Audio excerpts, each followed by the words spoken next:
And once again, you're listening to the voice of the American Dissident, and I'm your host, Jeffrey Whittla.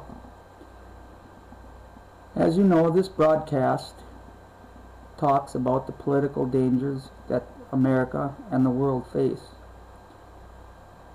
And it is more commonly known to those of us that study this as the New World Order. So tonight, we're going to go very much in depth in discussing this. And I'm going to be reading to you a very short and very concise book that I have not only in my home library, but I have found in PDF form on the internet. And we're going to get through quite a lot of it tonight. And it's very eye-opening and very revealing.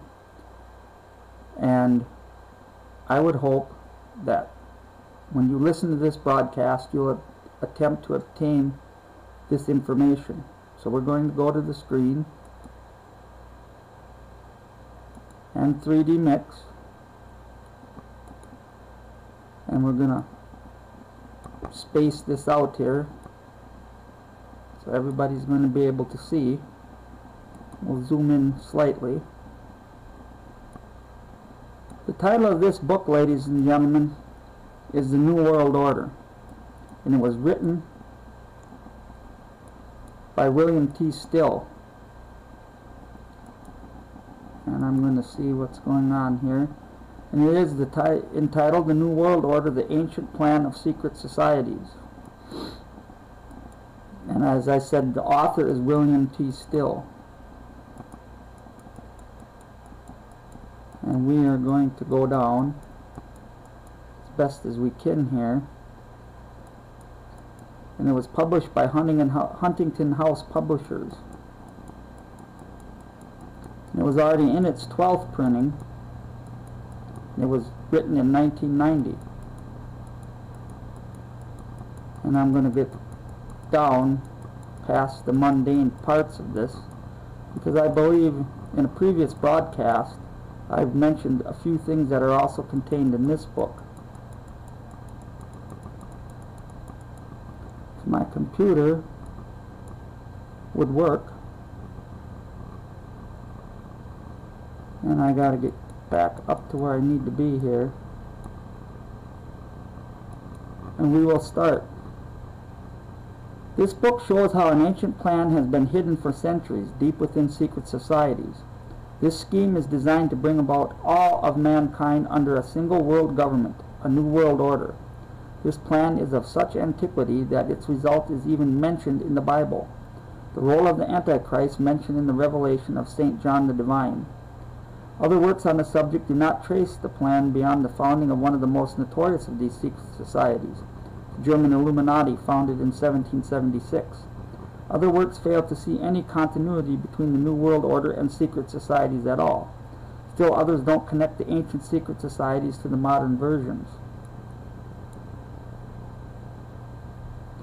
And let me see what's going on here. I have to go back up.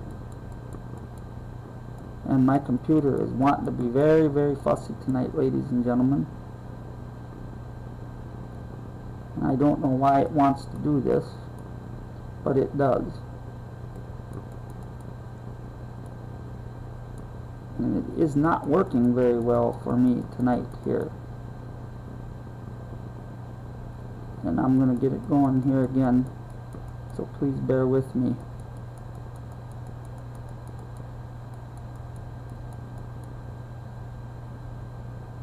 No, my lord, we're having a little bit of difficulty here, so please bear with me, ladies and gentlemen.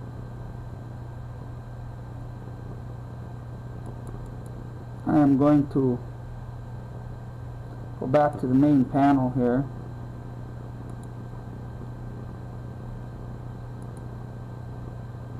And I am going to attempt, and as I can see, I'm losing my signal again here tonight.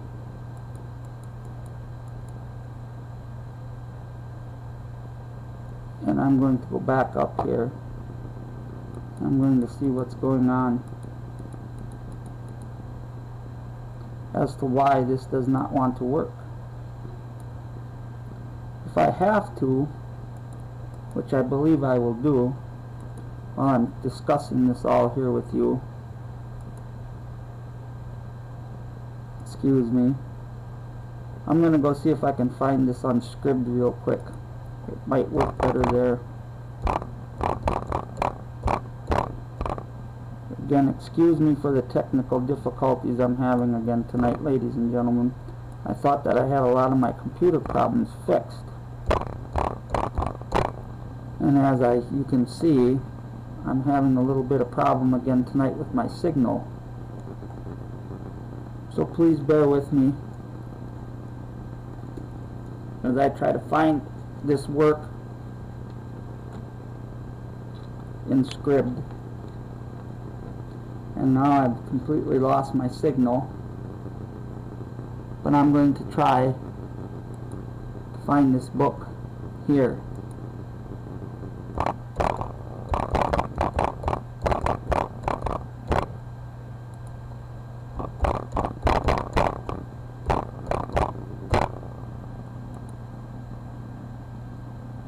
And what I'm going to do is I'm going to close one of my programs out that might help.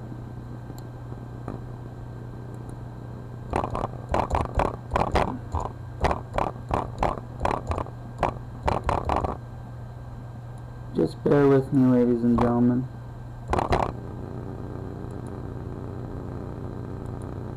I'll close another one of my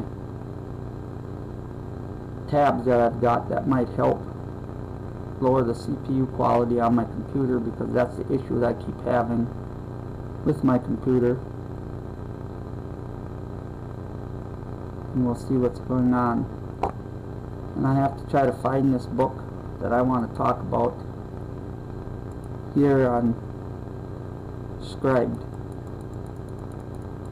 And I know that it's here because I found it before. And as I'll talk as I continue to search for it. So please, as I said, bear with me. I thought it would work well on the site that I had it on, but it's not.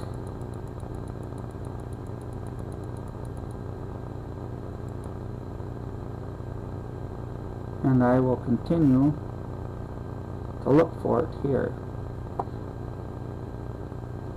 If I can't find it, we are going to go to an alternate book that's just as well written, only it's a little bit longer than the one that I wanted to use.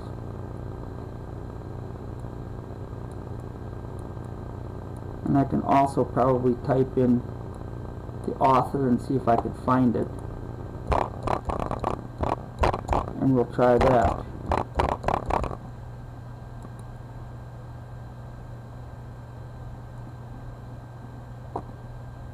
And I'll look down to see if I can find it this way.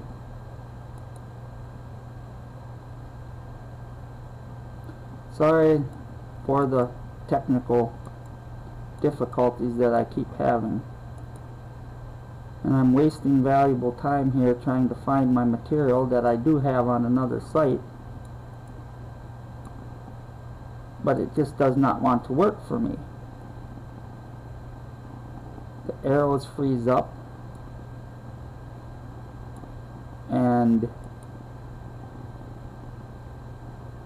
my computer always wants to be mean to me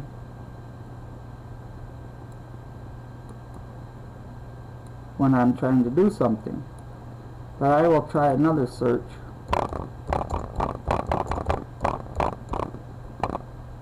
Under its full title.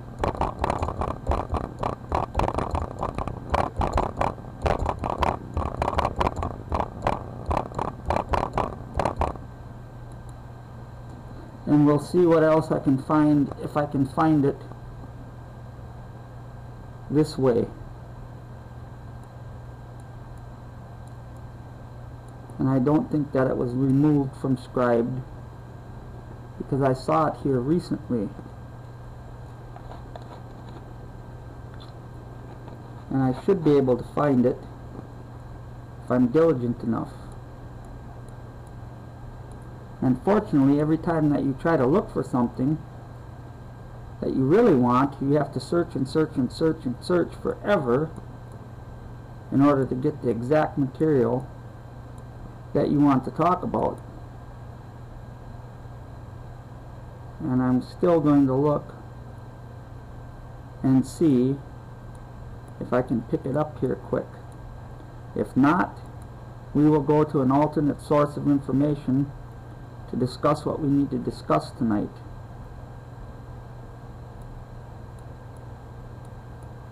And I will look through another couple of pages here to see if I can get to where I need to be. And it doesn't look like it wants to come up in my immediate searches. What I can do is, I think what I'm going to do is I'm going to go to an alternate search and see if I can pick it up in PDF in a Google search.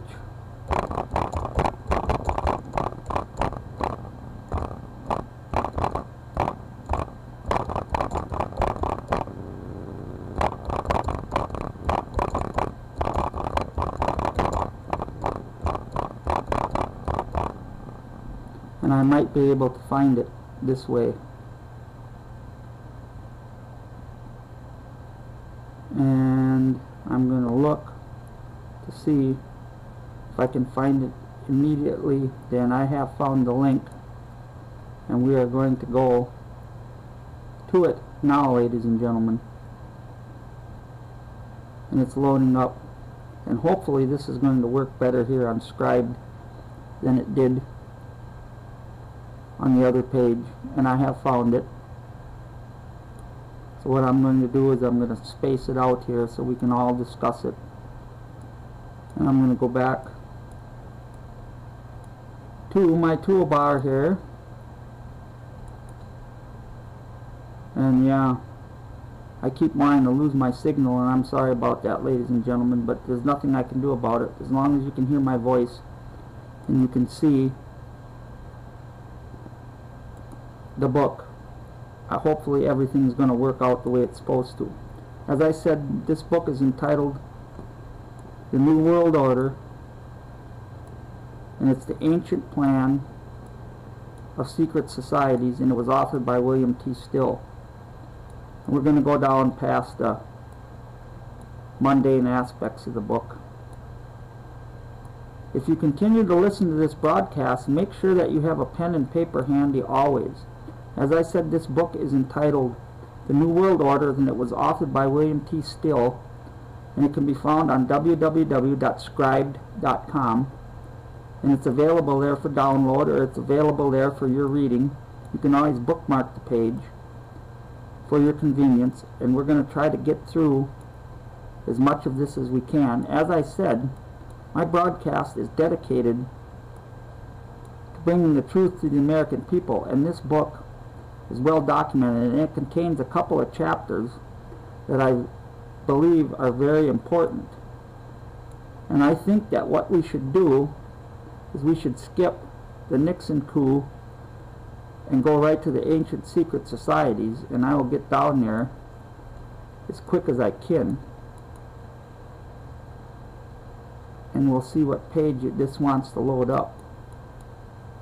I maybe shouldn't have did that, because I think that it wants to freeze on me, and I'm going to have to wait until it loads.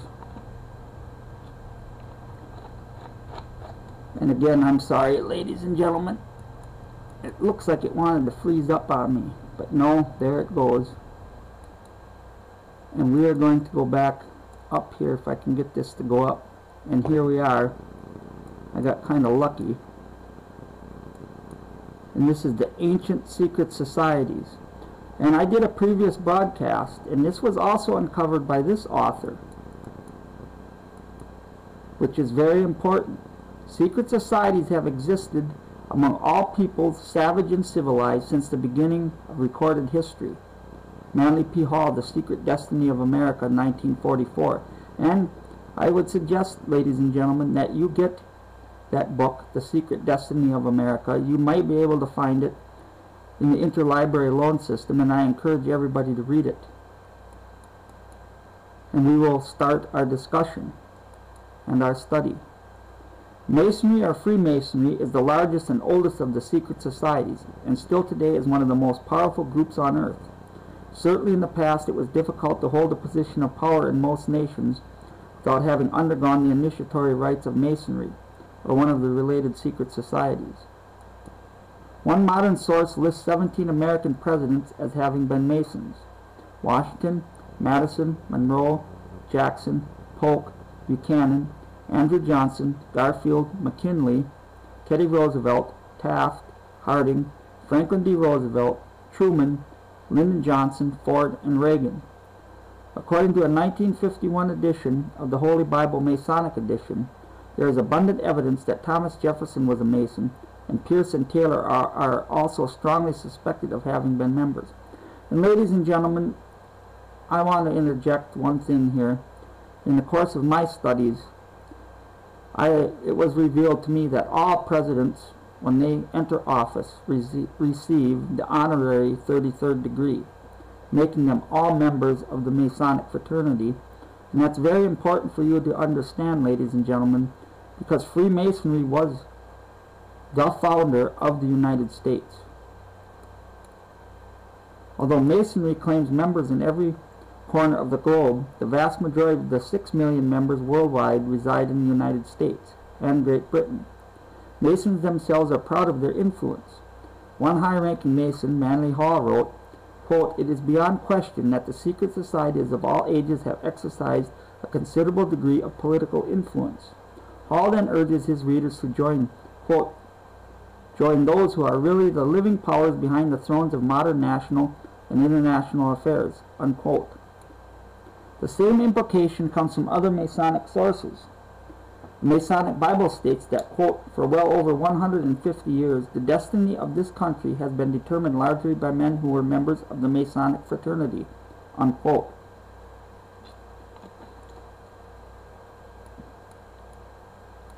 And here, ladies and gentlemen, we have a picture, and I will scroll down slow so you can see, of Harry S. Truman, President of the United States, dressed in his Masonic garb and his Masonic regalia, and he was a 33rd degree Freemason of the Scottish Rite. And this was courtesy of his own library in Independence, Missouri. Researcher and former Army counterintelligence officer Paul A. Fisher, in his meticulously documented work Behind the Lodge Door, Church, State, and Freemasonry in America, says one Masonic journal claimed in 1948 that between 10 and 20% of the U.S. adult thinking population came directly within the circle of Masonic influence. Masonry can be traced back more than 5,000 years to the secret societies of the ancient Egyptian priests. And remember something, ladies and gentlemen, in a previous broadcast that I did, the presidents of the United States can trace their bloodlines back to the pharaohs of Egypt, and that is highly significant and highly important in understanding politically and religiously where our politicians in the United States intend to take us and the rest of the world. Masons who visit the tombs of ancient Egypt are astounded by the religious symbols painted upon the walls. There displayed before them are the same grips, signs, postures, symbols, and even the apron used for their own initiation. But some Masonic authors claim even greater antiquity. One Masonic writer claims it is older than any religion today and states that it originated in remote antiquity. The order existed as a compact, well-organized body long before the building of the oldest pyramid.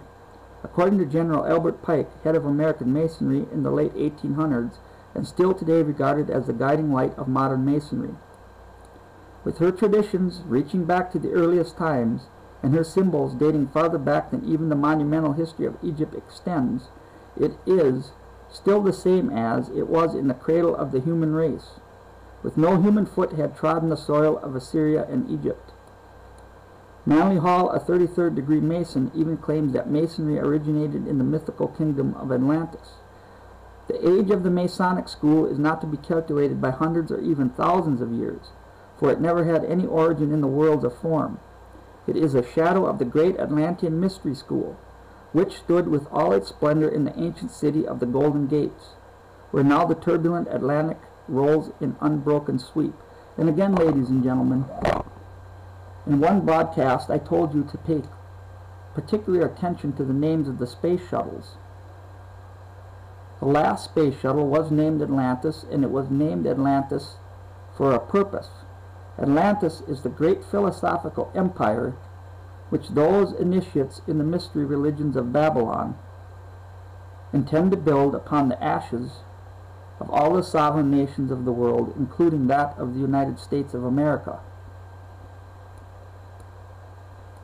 The vast majority of Masons believe that the craft is only a fraternal organization with ceremonial traditions, but according to Hall, the guiding lights of Masonry believe Masons are the guardians of the ancient secrets of life, collected and practiced by history's greatest philosophers and adepts, known as the mysteries. What are these mysteries? They are the occult secrets based on ritual magic that aid its practitioners in learning how to gain power and wealth, how to control the fate of men and nations, and interestingly, how to achieve some measure of immortality. According to General Albert Pike, Masonry, successor of the mysteries, still follows the ancient manner of teaching. Though Masonry is identical with the ancient mysteries, it is so only in this qualified sense that it presents but an imperfect image of her brilliancy, the ruins only of their grandeur, and a system that has experienced progressive alterations, the fruits of social events, political circumstances, and the ambitious imbecility of its improvers.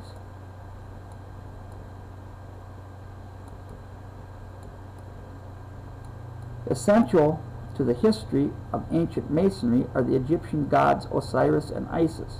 Masonic literature still abounds with references to both of these figures. And, ladies and gentlemen, if you're listening to this broadcast, obtain the book, The Two Babylons, written by the Reverend Alexander Hislop, Hislop, and it is available in PDF form on the internet. And he, as a Catholic priest, conclusively proves that the Catholic Church and the Vatican is nothing more than Isis and Nimrod worship disguised as a Christian religion. And if you are a Catholic and you feel offended by this, so be it. It is your duty, not as an adherent of any particular dogma or denomination, to seek ye the truth, and the truth shall set ye free. And that is a commandment, well, actually not a commandment by God, but it is written in the Bible. Because you are an adherent to a particular religion does not necessarily mean that you are receiving the truth, ladies and gentlemen. Isis has always been seen as the guiding light of the profession of prostitution, Osiris the chief evil god. Author Robert K.G. Temple quotes an Egyptian magical papyrus as saying that, quote, Osiris is a dark god, unquote, and that Isis is married to, quote, he who is Lord in perfect black, unquote. Osiris was the god of the Egyptian underworld, the prince of the dead. The eye. One of the oldest and most important symbols of Masonry is the Egyptian hieroglyph of the eye, or the evil eye. It represents their god Osiris. This eye of Osiris is also the symbol of modern-day Masonry. It dominates the top of most Masonic documents and now dominates the back of the Great Seal of the United States, which is reproduced on every American $1 bill. I will demonstrate that its presence on the Great Seal suggests that the secret societies, were instrumental in creating the new nation of America and still have an important influence in the present day. And here you shall see the star of the Eastern Star FATAL reportedly stands for Fairest Among Thousands, Altogether Lovely. And this is from the Library of Congress. The controversial five-pointed star emblem of Masonry has a fascinating yet little-known background, which is also rooted in ancient Egypt. Masonry's leader of a century ago, Albert Pike, admits that the Masonic five-pointed star represents intelligence, as well as having a darker meaning connected with Sirius, the brightest star in our night sky. In 1871, Pike wrote in what is still regarded as the Manual of the Masonic Order, Morals and Dogma of the Ancient and Accepted Scottish Rite of Freemasonry, this explanation of the Masonic five-pointed star. And before I read further, ladies and gentlemen, the book Morals and Dogma is also available in PDF form on the internet, and I suggest that those of you listening download the book and read it yourself. It's a very lengthy read, but it's well worth the knowledge and understanding just exactly who these people are. The blazing star of 5 points. Originally it represented Sirius, or the dog star, the forerunner of the inundation of the Nile. The blazing star has been regarded as an emblem of omniscience, or the all-seeing eye, which to the Egyptian initiates was the emblem of Osiris, the creator. In ancient Egypt, gigantic temples were constructed to mark the first morning of the Egyptian New Year, which depended on Sirius.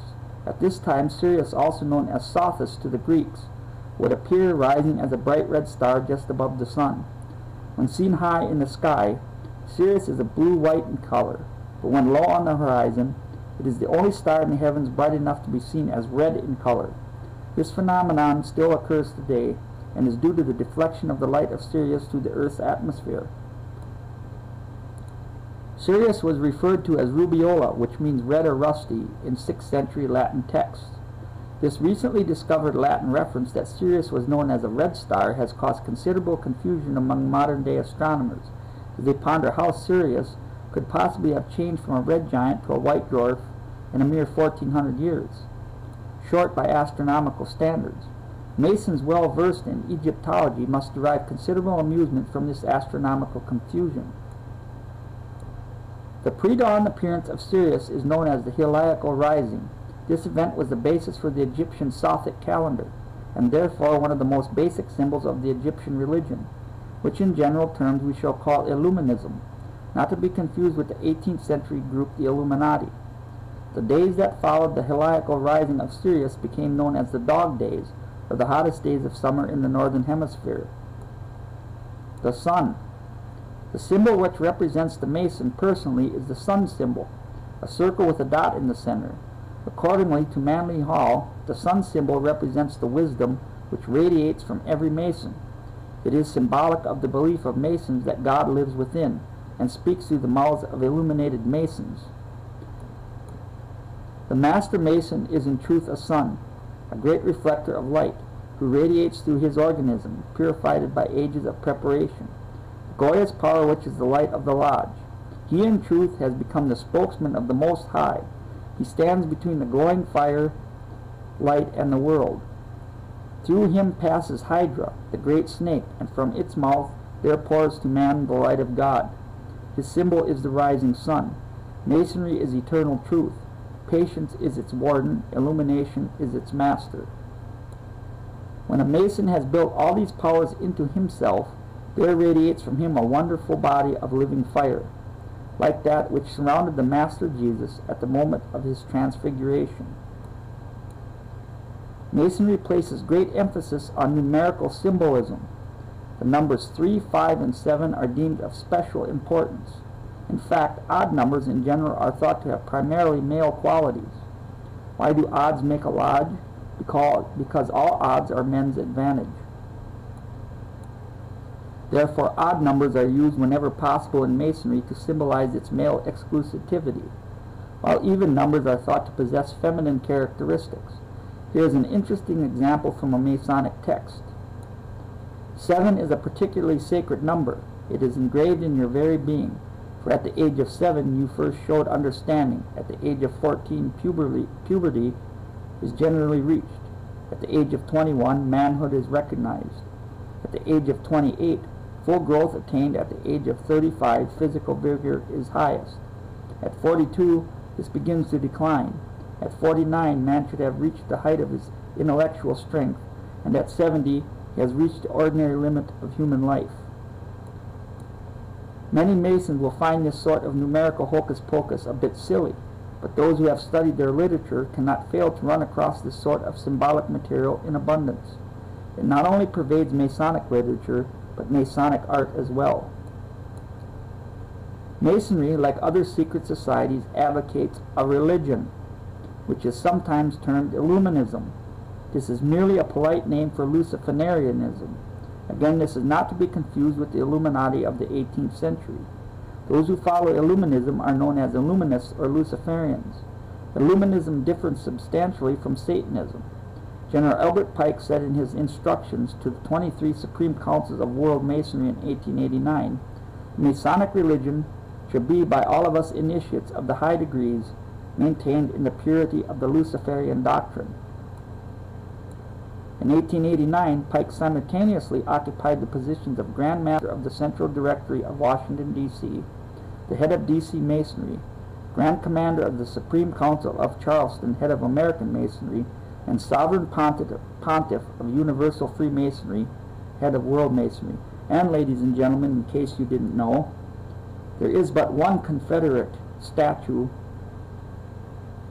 of a Confederate general standing in Washington, D.C., and that is General Albert Pike, ladies and gentlemen. Why, with all these cries of racists and racism in the United States, forced the southern states to remove their Confederate flags as their state flags, a statue of a Confederate general still stands in Washington, D.C. The influence of Freemasonry and its power cannot be denied if one takes a look at history, a serious look at history, and starts to dig deep for the real truth.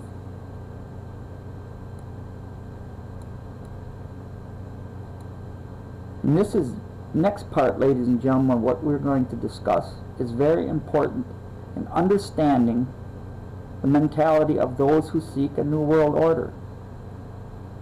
They actually believe that they will become gods on earth, and that they will replace God, the God traditionally known by most Americans, and that they will be the sages and masters of all humankind.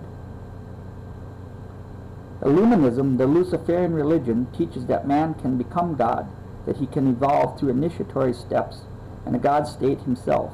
And again, I want to inject here, ladies and gentlemen, the reason that our government and governments around the world are pouring so much money into genetic research and genetic development is because they intend to create, quote, the perfect, unquote, human being so that mankind can become gods. And it matters not what you or I believe, ladies and gentlemen, it matters what they believe.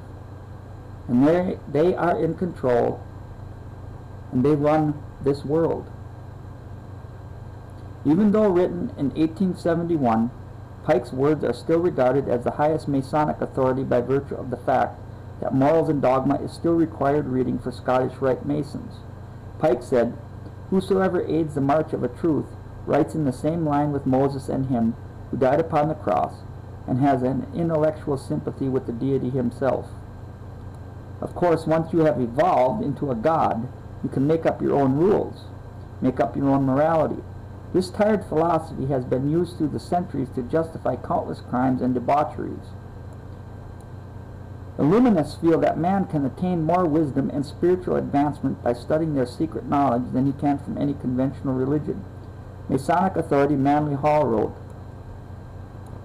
"Freed of limitations of creed and sect, he, the Mason, stands master of all faiths.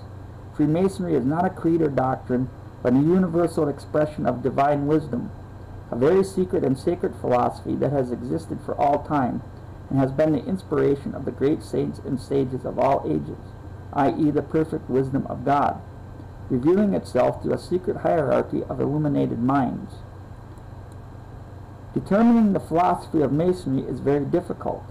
Every aspect of Masonry seems to have both a good and a bad side to it. an evil interpretation and a benign interpretation.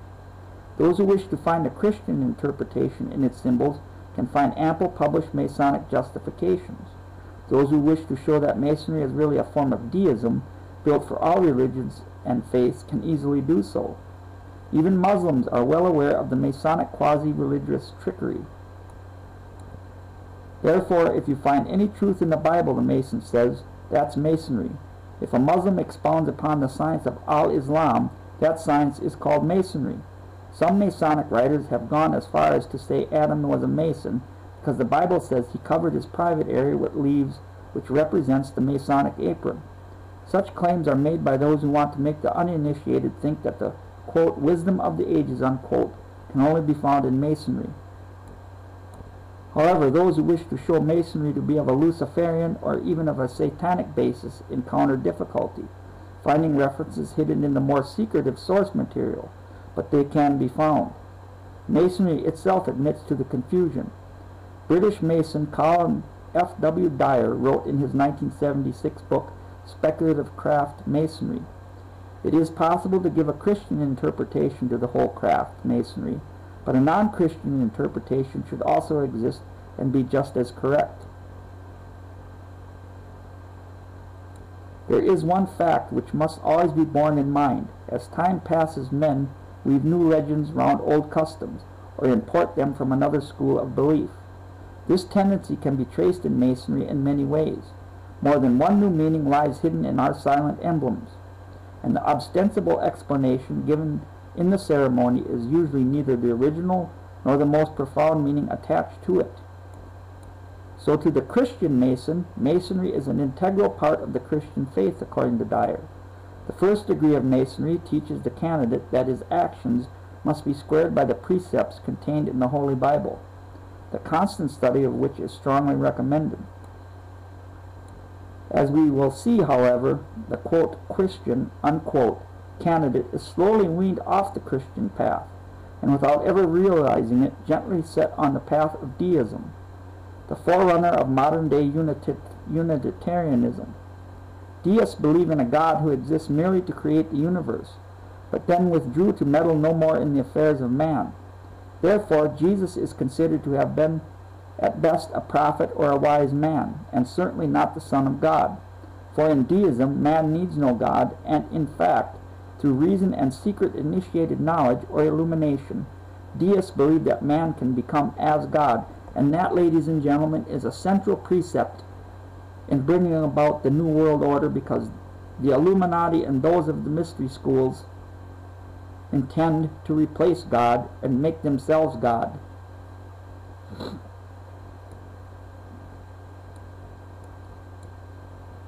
How can some Masons believe Masonry is a Christian organization, while others understand its darker goals? The key to this confusion lies in the concept of the inner and the outer doctrine. Masonry, like other secret societies, is set up with an outer doctrine for consumption by the general public, and an inner secretive doctrine known only to an elect few. To Masons, an analogy is found in the concept of the onion. As you progress in Masonry, you peel away layer after layer until you finally reach the truth at the core. In the words of Adam Weishaupt, founder of an 18th century German secret society, the Illuminati, one must speak sometimes in one way, sometimes in another, so that our real purpose should remain impenetrable to our inferiors. In a book so scarce outside of Masonic circles that it could not be found in the prestigious collection of the Library of Congress, General Pike is very clear in revealing part of Masonry's inner doctrine, claiming that it is an improvement on Christianity. Christianity taught the doctrine of fraternity, but repudiated that of political equality. By continually inculcating obedience to Caesar and to those lawfully in authority, Masonry was the first apostle of equality.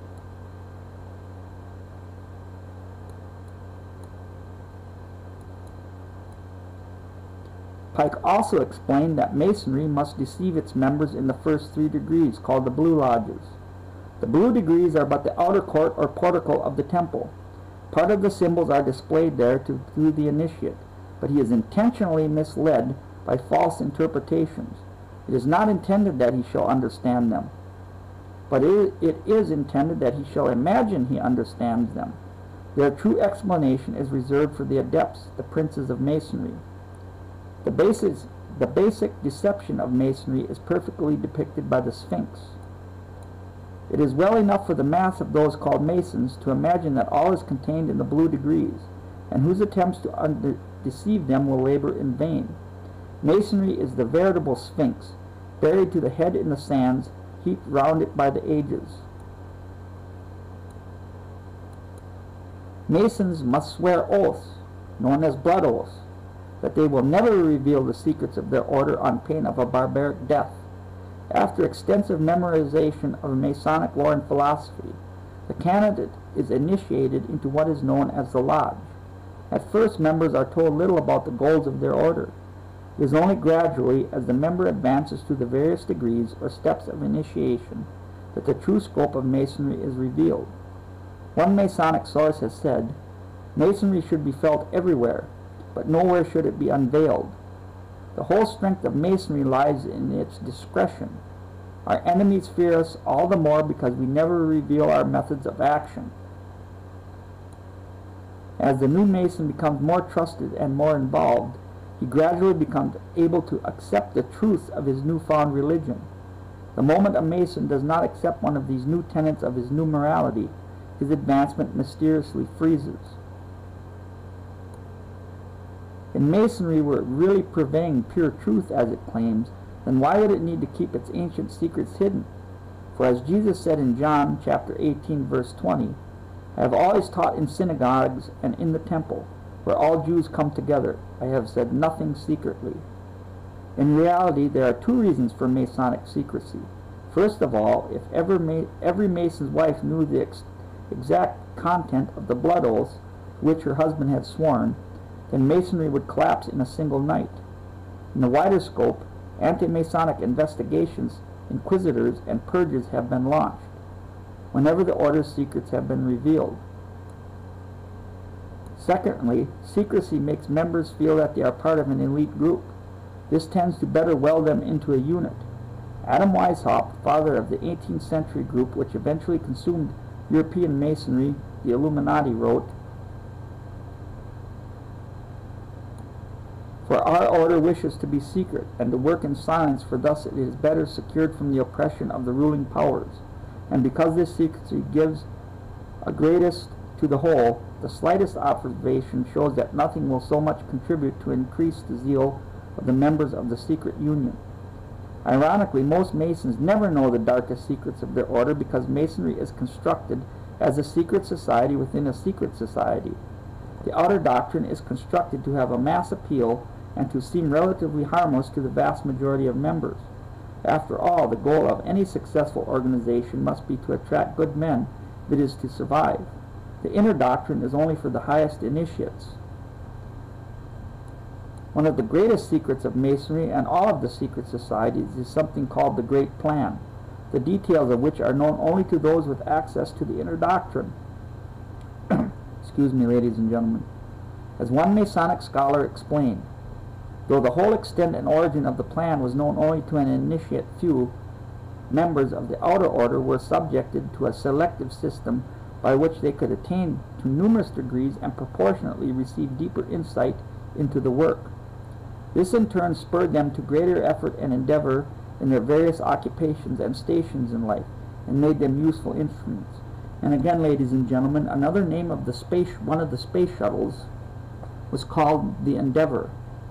The Endeavor is symbolic of the labor of those that are the deepest initiates into the mystery religions to bring about the New World Order, or a global government.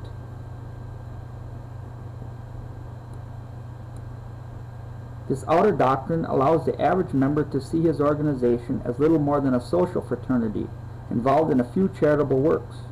However, for those who are judged ready or worthy to accept it, the inner doctrine drops all pretense of this idealism.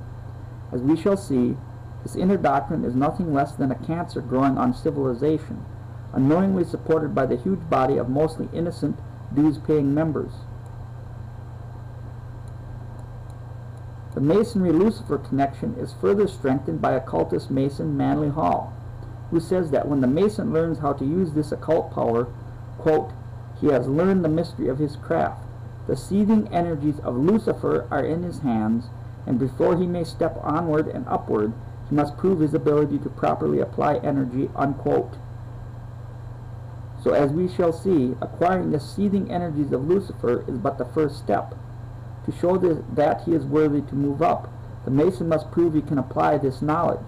Hall recounts a typical example of Masonry's attitude toward religion. Freemasonry is a philosophy which is essentially creedless. Its brothers bow to truth regardless of the bearer. They serve light instead of wrangling over those who bring it. No truer religion exists than that of world comradeship and brotherhood.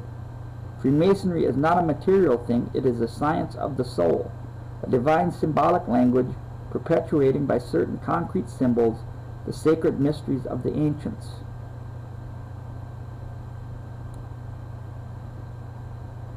And I got to go back up just slightly, ladies and gentlemen.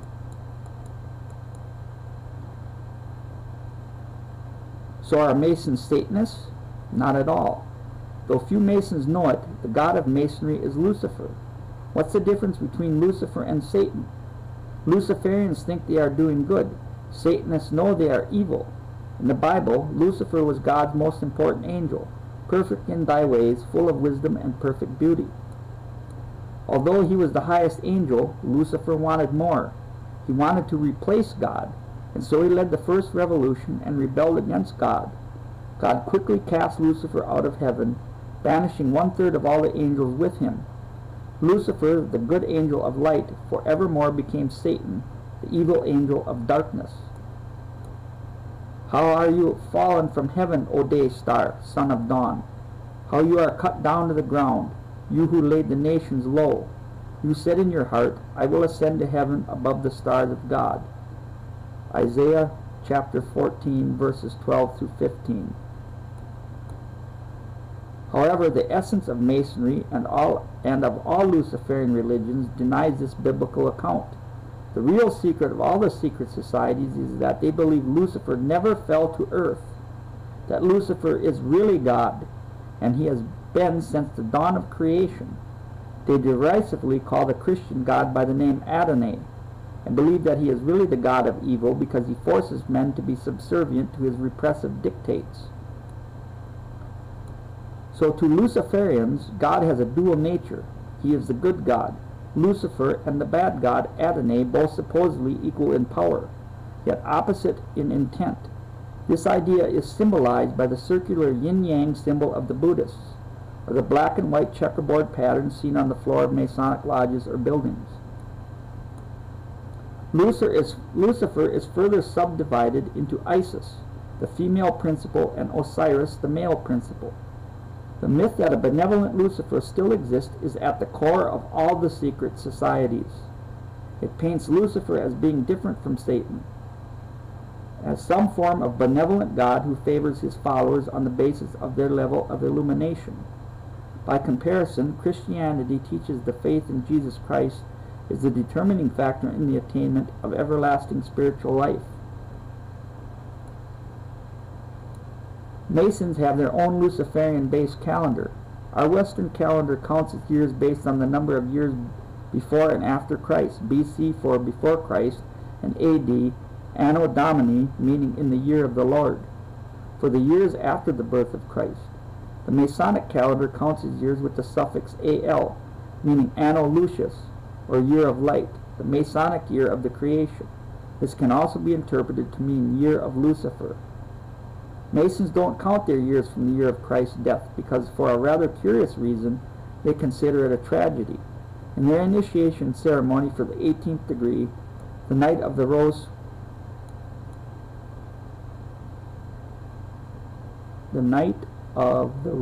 Cross, ladies and gentlemen, and this is a Masonic signature.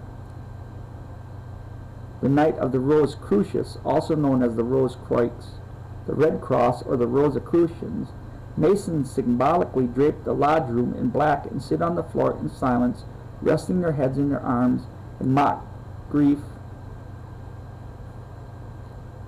around an altar above which are 3 crosses. They grieve not for the death of the Son of God, but according to the French Masonic historian Abbé Augustin de Barrel, they symbolically mourn because the day Jesus was crucified was the day Christianity was born, ever to be the antagonist of Masonry. It is the time when the veil of the temple was rent asunder, when darkness and consternation were spread over the earth, when the light was darkened, when the implements of masonry were broke, when the flaming star disappeared, when the cubic stone was broken, when the word was lost. It is a strange paradox that both Christians and Satanists believe the Bible is the Word of God. Neither believe in Lucifer. Both Christians and Satanists believe that Lucifer existed only before his fall. Both believe that a benevolent Lucifer no longer exists, that he is now the demonic being known as Satan. Satanists, however, worship evil, and so they do the opposite of what the Bible teaches. Satanists know Satan is evil and is merely trying to drag as many souls to hell with him as he can. They have no delusions that Satan is benefic in any way. They know that Lucifer is merely one of Satan's myths, trying to trick mankind away from following the real God and his tenets, using whatever deceptions prove to be effective. So Luciferianism and Satanism have a basic difference. Luciferianism pretends to be good, Satanism admits it is bad, and says there is no good. The results are the same. Lucifer and Satan are frequently confused even by experts. For example, in 1908, French occultism expert Captain Abenicelli confused Lucifer and Satan in describing the beliefs of the upper echelons of Masonry. Certain Masonic societies exist which are satanic, not in the sense that the devil comes to preside at their meetings, but in their initiates profess the cult of Lucifer. They adore him as the true God, and they are animated by an implacable hatred against the Christian God, whom they declare to be an impostor. According to Webster, Albenicelli goes on to show that the Masonic motto changes from "to the glory of the great architect of the universe," and the lower levels of Masonry to "glory and love for Lucifer." Hatred, hatred, hatred to God, accursed, accursed, accursed. Albenicelli also explained that the view of the 10 Commandments held by one French version of Masonry. It is professed in these societies that all the Christian God commands is disagreeable to Lucifer, that all that he forbids is on the contrary agreeable to Lucifer, that in consequence one must do all that the Christian God forbids, and that one must shun like fire all that he commands.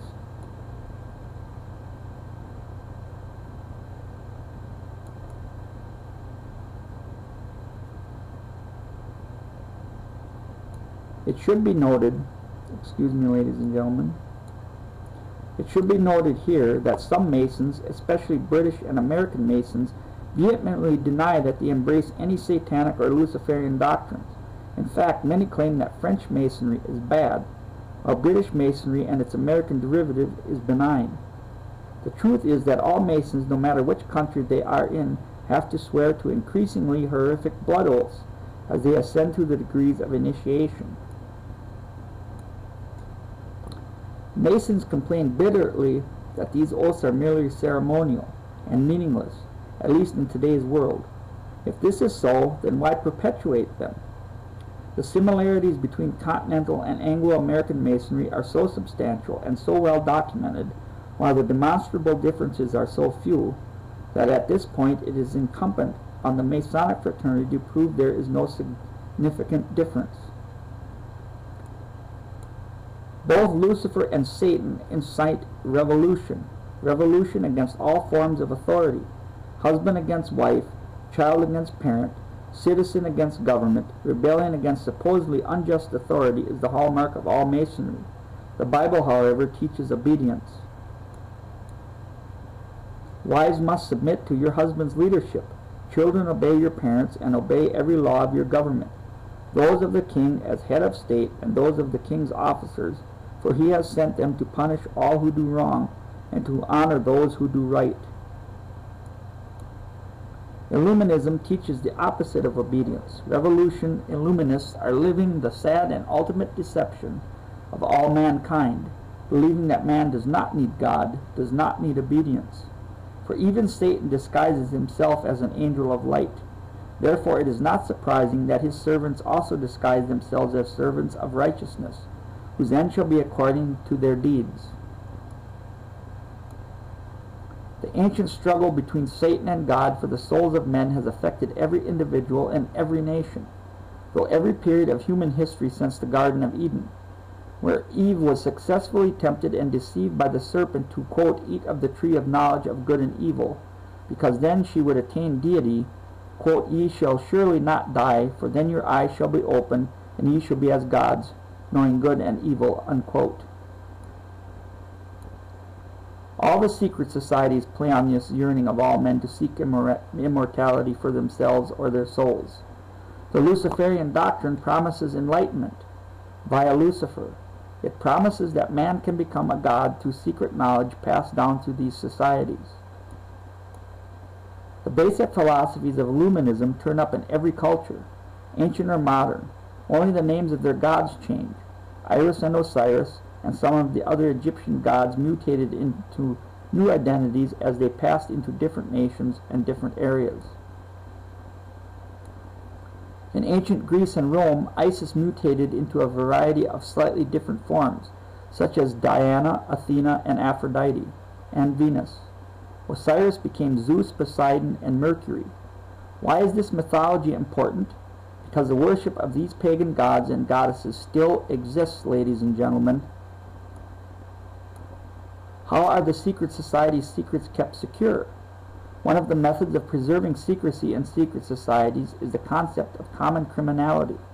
A prime example of this can be seen in one of the best documented scandals of the pre-Christian era. The cult of Isis flourished in ancient Greece, and her mysteries were, as always, kept by the secret societies.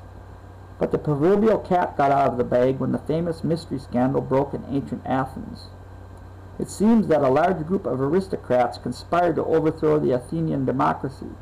In order to ensure the secrecy of the operation among the extraordinarily large number of conspirators, a common crime was committed in which each member had to participate. Communal criminality has always been a necessary security measure for the highest mysteries of the secret societies. One night the conspiring Athenians went out into the city streets armed with hammers and chisels and cut off the genitals of the many statues of the god Hermes gracing their city. In that day nothing could have been a more public display of desecration, and would surely have been dealt with quite harshly. In this way it was assured that if any member of the group was to betray the conspiracy, he would find himself charged with a crime, with numerous influential witnesses testifying against him. The case came to light only because of the public outrage. A thorough investigation was launched, and eventually the conspiratorial web was cracked. The perpetrators were discovered, publicly humiliated during a series of trials, and later exiled from Greece. And here, ladies and gentlemen, we are really getting to the meat of the matter, and we will now start to discuss Atlantis. Secret societies have existed in most, if not all, nations throughout history. Manly Hall claimed that a super-secret society superior to the Masonic order was the backbone of not only the ancient civilizations of Greece and later Rome, but also the civilizations of Islam and the Mongol empires. Hall calls this super-secret group the Order of the Illumined Ones, the Order of the Quest, or the Order of the Ancient Philosophers. Even in ancient times, scholars bound themselves with mystic ties into a worldwide fraternity, drawing candidates from all the mystery schools, the Masons, the Rosicrucians, and the Kabbalists, and others. These priest-philosophers from Egypt, Greece, India, China, and the rest of the ancient world were formed into a sovereign body to instruct and advise their leaders. Where did this ancient order originate? Hall claimed that it originated in the legendary Atlantis. He claimed that the Atlanteans devised a plan, a, quote, great plan, unquote, which would guide world events for millennia to come, and that it included a mysterious blueprint of what would later become America. Hall said that the ancient Egyptian secret societies inherited this great plan and were well aware of the existence of the land mass in the Western Hemisphere, which we now call America, long before it was discovered by Columbus. Hall stated, "The explorers who opened the New World operated from a master plan and were agents of rediscovery rather than discoverers." And again, ladies and gentlemen, one of our space shuttles was named the Discovery. And the Discovery is symbolic of the quest for the ancient knowledge of the mystery schools. It symbolizes initiation. Time will reveal that the continent now known as America was actually discovered and to a considerable degree explored more than 1,000 years before the beginning of the Christian era. The true story was in the keeping of the mystery schools and passed from them to the secret societies of the medieval world. The esoteric orders of Europe, Asia, and the Near East were in at least irregular communication with the priesthoods of the more advanced Amerindian nations.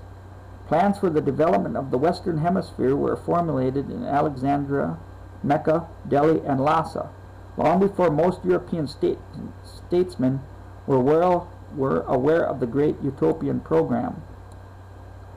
Hall maintained that the unifying goal of these secret societies was to create a, quote, new Atlantis, unquote, in America.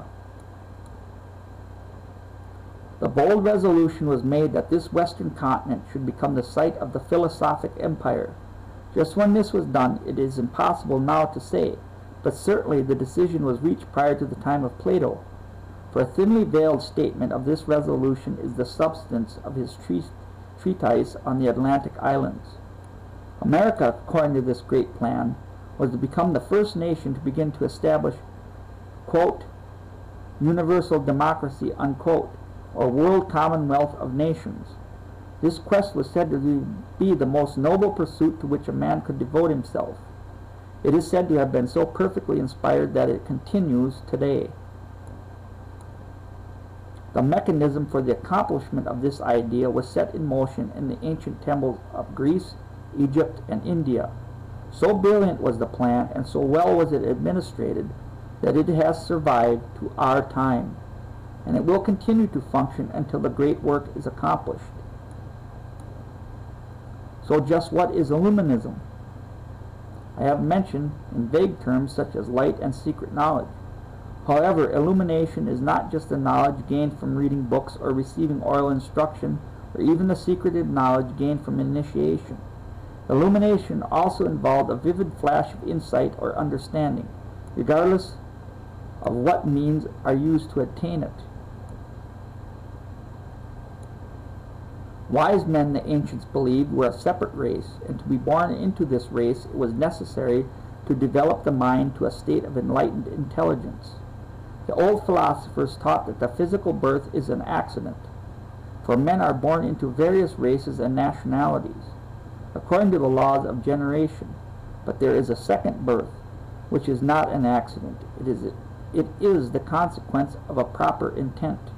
By this second birth, man is born by enlightened intelligence out of nation and out of race into an international nation and an international race. It is this larger and coming race that will someday inherit the earth. But unless a man be born again by enlightenment, he should not be part of the philosophic empire. Obviously, this is a hermetic version of the Christian, quote, born again, unquote, experience.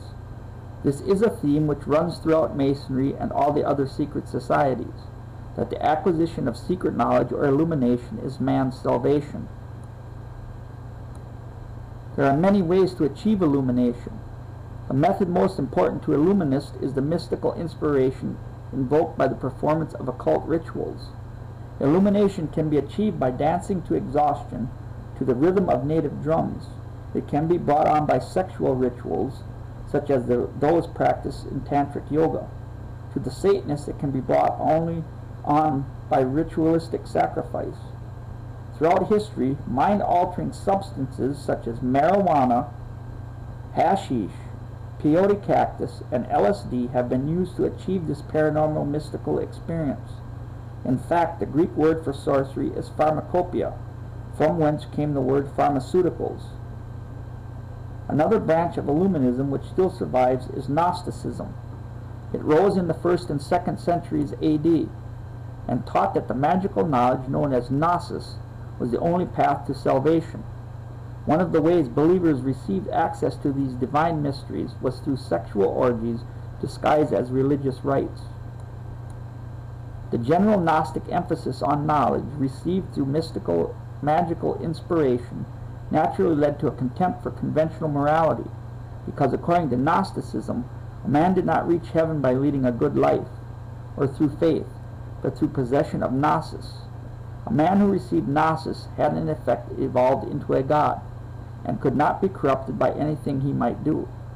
Secure in Godhead, Gnostics seduced their female disciples and indulged all the lusts of the flesh.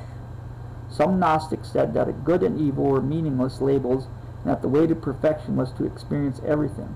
And that is why, ladies and gentlemen, there is such a pervasion and prevalence of pornography, not only in the United States, but in the world. And if you look about statistics of internet surfing, approximately 80% of websites visited are pornographic websites. And there is a reason for this. It is no accident, ladies and gentlemen. Scholars of today call this experimentalism. It is widely seen the hippies and the flower children of the 60s, though it is rarely understood in its historical perspective.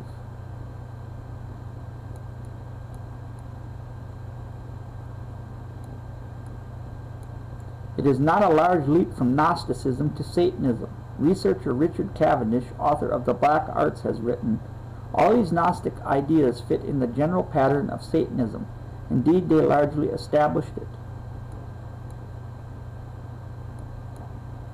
Nesta Webster, noted British historian of the 1920s, reported that Gnostic rituals formed the basis of black magic in the Middle Ages, including the glorification of evil, which plays so important a part in the modern revolutionary movement. According to Webster, the role of the Gnostics was to reduce perversion to a system by binding men together into sects, working under the guise of enlightenment in order to obscure all recognized ideas of morality and religion. Gnostics were some of the first known advocates of the ends justify the means philosophy. They believed that there was no such thing as an absolute morality, that evil deeds were justifiable if they served a higher purpose.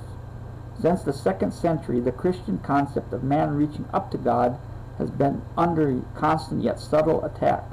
Webster says, "The secret society conception of man as God, needing no revelation from on high and no guidance but the law of his own nature, and since that nature is in itself divine, all that springs from it is praiseworthy, and those acts usually regarded as sins are not to be condemned."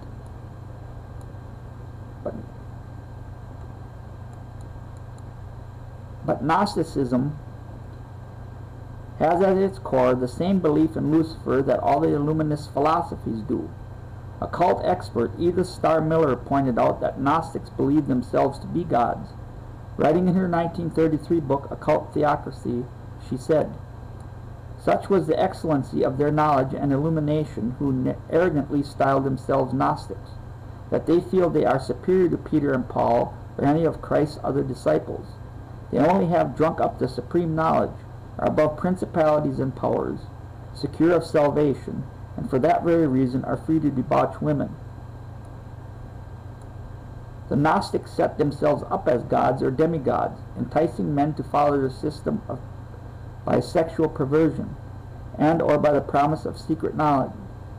Are there links between Gnosticism and the mystery school systems of the 20th century? Indeed so, according to Miller. Gnosticism, as the mother of Freemasonry, has imposed its mark in the very center of the chief symbol of this association. The most conspicuous emblem, which one notices on entering a Masonic temple, the one which figures on the seals, on the rituals, everywhere in fact, appears in the middle of the interlaced square and compass. It is the 5-pointed star framing the letter G. Different explanations of this letter G are given to the initiates as they rise up from the lower levels. In the lower grades, one is taught that it signifies geometry, then God, then the great architect of the universe. To the brothers frequenting the lodge admitting women as members, it is revealed that the mystic letter means generation. Finally, to those found worthy to penetrate into the sanctuary of Knights Kadosh, the enigmatic letter becomes the initial of the doctrine of the perfect initiates, which is Gnosticism. It is Gnosticism which is the real meaning of the G in the flamboyant star. For after the grade of Kadosh, the Freemasons dedicate themselves to the glorification of Gnosticism, which is defined by Albert Pike as the soul and marrow of Freemasonry.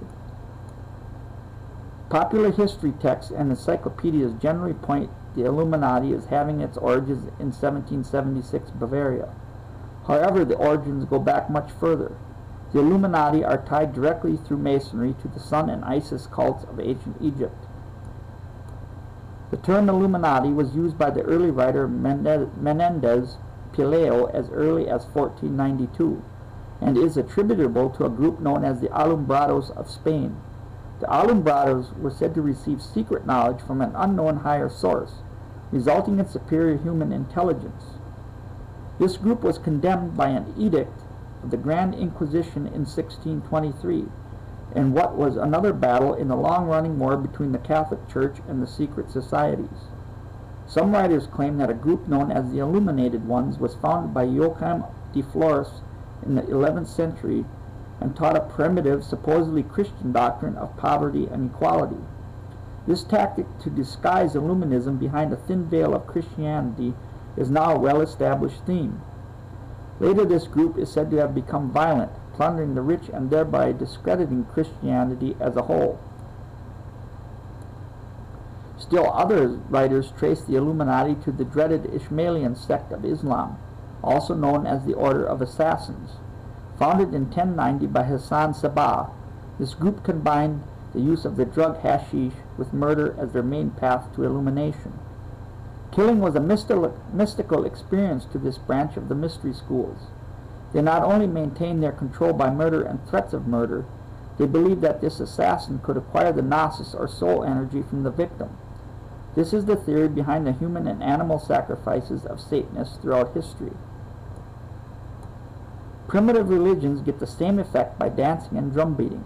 Seeking this form of illumination was the main attraction of drugs like marijuana, hashish, and LSD to teenagers of the 1960s and 1970s.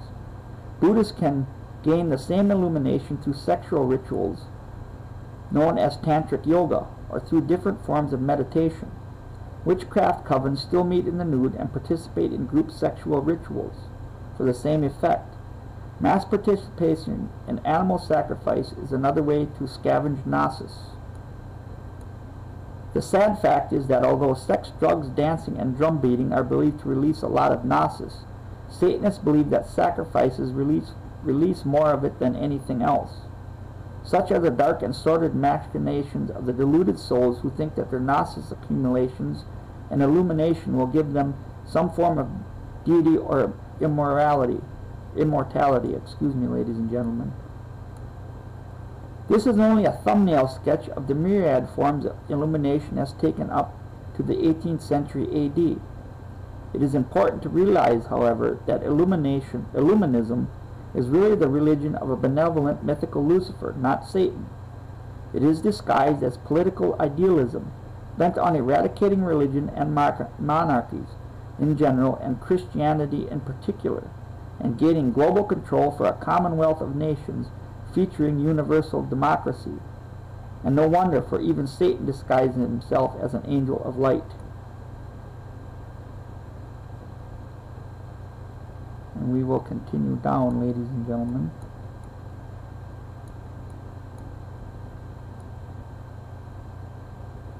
And here we were going to go to the Great Atlantean Plan, and I believe this is one of the most important parts of this entire study tonight, ladies and gentlemen. According to Masonic sources, the most important mystery of secret societies is an ancient plan passed down for thousands of years by oral tradition.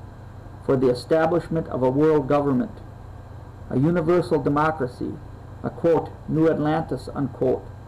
In the early 1600s, this plan for a new world order was in the keeping of Masons in the greatest commonwealth the world had ever known, the British Empire. English Masons believed that North America was the continent from which the new Atlantis would spring.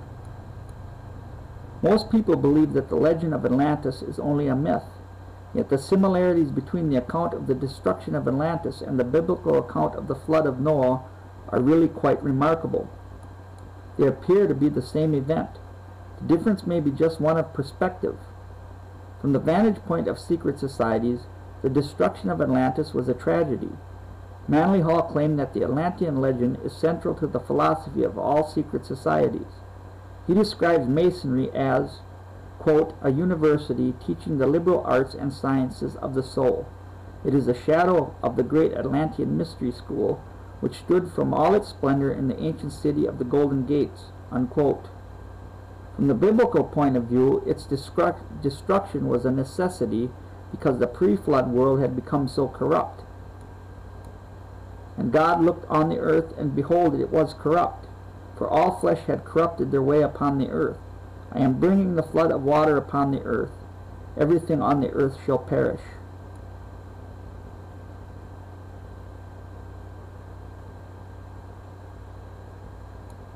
Atlantean authority Ignatius Donnelly wrote in 1882 that the similarities were so significant as to mandate that they were one and the same event. The deluge plainly refers to the destruction of Atlantis, and that it agrees in many important particulars with the account given by Plato. The people destroyed were in both instances the ancient race that had created civilization. They had formerly been in a happy and sinless condition. They had become great and wicked. They were destroyed for their sins. They were destroyed by water. Isn't it interesting that it is this corrupt pre-flood civilization that the secret societies are working so hard to reinstate? Interesting, too, is the fact that the Bible tells us that Christ will return when the same kind of society exists again. Matthew chapter 24, verse 37 through 39 tells us, for the coming of the Son of Man will be just like the days of Noah. For as in those days which were before the flood, they were eating and drinking. They were marrying and giving in marriage, until the day that Noah entered the ark. Whether or not one believes the Atlantean legend, it certainly exists in literature. There is only one source of the Atlantis legend outside the Masonic circles, the account written by Plato about 400 BC. This account is said to be derived from an even earlier oral account originating with a Greek philosopher named Solon, known as the father of the Greek democracy. Solon was told the story of Atlantis around 595 BC while studying with the priests of the Temple of Isis located in Sais, Egypt. The legend was passed in oral tradition for several generations before Plato heard it and wrote it down in the traditional form of the day called a dialogue. This dialogue is known as the Critias. Although the account in the Critias is the oldest available reference to the legendary kingdom, it seems that additional information about Atlantis is still possessed by the highest initiates of the secret societies. Hall, a 33rd degree Mason, the highest publicly known Masonic ranking, gives us a detailed account of his own concerning just how Solon acquired his knowledge of Atlantis in his 1944 book, The Secret Destiny of America. And I highly recommend, ladies and gentlemen, that all of you listening to this get a copy of that book and read it because it is very important.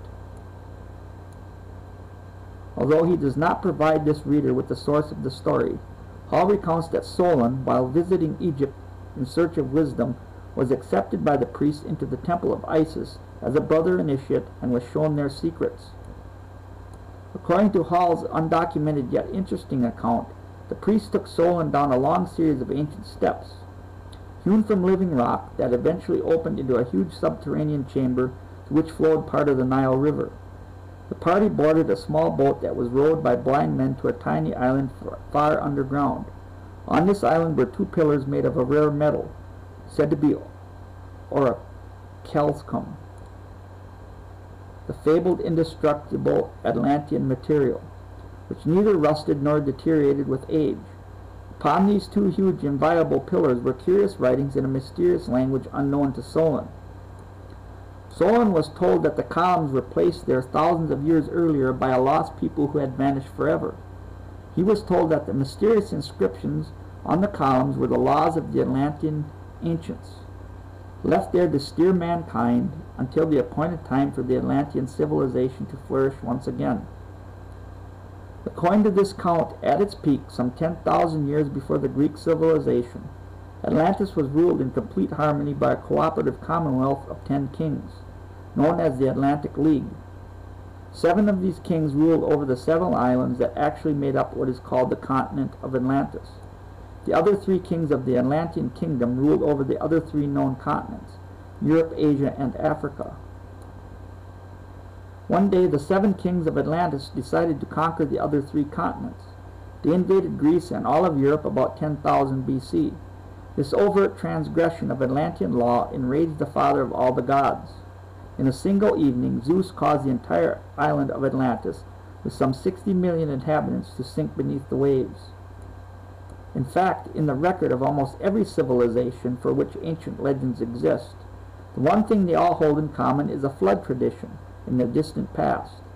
In 1933, historian Emanuel Velikovsky attributed the flood to a common astronomical phenomenon, a close passage of either Venus or Mars to the Earth. According to Hall, with the demise of Atlantis went the ideal pattern of government, the secrets of which Masons have conserved through their oral traditions.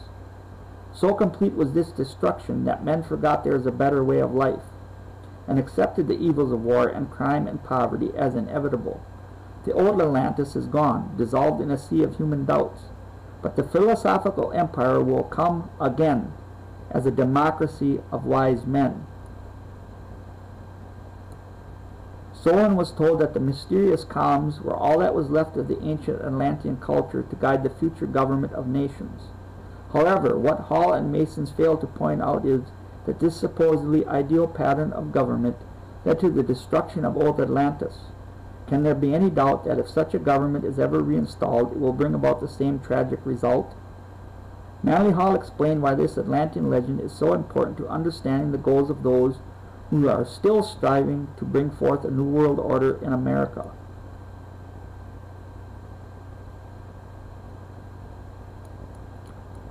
The League of the 10 Kings is the cooperative commonwealth of mankind, the natural and proper form of a human government. The Atlantis legend, therefore, is the archetype of the pattern of government which existed in ancient days but was destroyed by the selfishness and ignorance of men. Today, the elite of secret societies are still taught that bringing forth a new cooperative commonwealth of mankind, a new Atlantic League, is the natural and proper form of human government, and the highest calling to which a person can dedicate himself. Christians well versed in the Bible believe that this so-called commonwealth of mankind is in reality the dictatorship of the Antichrist, predicted in the Bible's book of Revelation. In fact, there is a startling similarity between the Atlantean myth and Bible prophecy.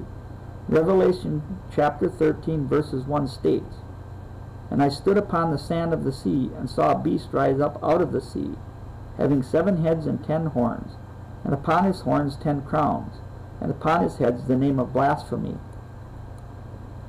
According to noted biblical scholar Charles Ryrie, the 10 horns of the beast are the 10 kings mentioned in Daniel chapter 7 verse 24, who will rule over 10 nations. Ryrie interprets the Bible as saying that one of these kings will be different, more brutal than the others, and he shall destroy 3 of the other kings. The Bible says that this most brutal being, referred to as the Antichrist, will defy the Most High God, and wear down the saints with persecution, and try to challenge all laws, morals, and customs. God's people will be helpless in his hands for 3.5 years. The Atlantean legend seems to set the ideological foundation upon which all these secret societies rest. Whether it is the cooperative commonwealth of the 10 kings, the philosophical empire, the New Atlantic League, the New World Order, or the New Atlantis, the meaning is always the same. to establish a so-called enlightened world government. What is an enlightened world government? It takes little digging, but the word enlightened is meant to describe a government free of religion, or, as its proponents usually explain, a government free of religious persecution or superstition. Hall gives us the Masonic reasoning when he wrote the following in 1944 under the heading, Democratic Tradition Preserved by Secret Societies. For more than 3,000 years, secret societies have labored to create the background of knowledge necessary to the establishment of an enlightened democracy among the nations of the world.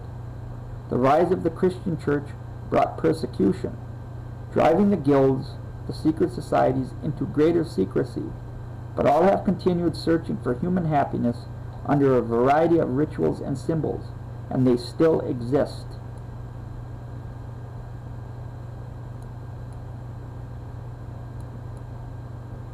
And we have to continue here. Today, this concept is remarkably widespread among leading politicians the world over, and is embodied in the spirit of the current United Nations. Now let us take a look at the role of the secret societies in the earliest origins of America. Secret societies have been active in most civilizations since the beginning of recorded history. Primitive secret orders have existed among African tribes, among the Eskimos, and throughout the East Indies and Northern Asia. American Indians, the Chinese Hindus, and even Arabs have elaborate religious and fraternal organizations. Wherever they sprang up, secrecy was maintained in these groups for two reasons. First was to prevent condemnation and persecution in the events the rites they practiced were made public. A second purpose for secret societies was to create a mechanism for the perpetuation from generation to generation of policies, principles, or systems of learning confined to a limited group of selected or initiated persons. Ancient Masonic lodges have been discovered among the American Indians. Former newspaper editor and 32nd degree Mason John Logren recently found what he called an ancient Indian Masonic lodge at an Anasazi Indian archaeological site. Logren writes, "The furniture was placed the same way, and the area where the main rituals took place seemed 80% identical to the Masonic lodges in America now. The only difference was that these temples were round. Then I did some research and found out that in northern Africa, the Masonic temples started out round. In the ancient lodge, he was able to decipher symbols left by the Anasazi Masons that led him to a locator device. That device in turn led to a hidden library. In this library there were 50 rock and clay tablets, which he dates between 1000 and 1200 AD. Written in what appears to be Arabic, it is interesting to note that the name Anasazi means ancient ones. Even the name America may be a product of ancient American secret societies. In an 1895 edition of a magazine called Lucifer, published by the occult-promoting Theosophical Society, author James Price gives an interesting insight into the meaning of the word America. He said that the supreme god of the Mayan culture of Central America, known as Quetzalcoatl elsewhere, was known in Peru as Amaru. Amaru's territory was known as the Amaruca. According to Price, from the latter comes our word America. Amaruca is literally translated land of the plumed serpent. The priest of this god of peace once ruled the Americas. All the red men who remain true to the ancient religion are still under their sway.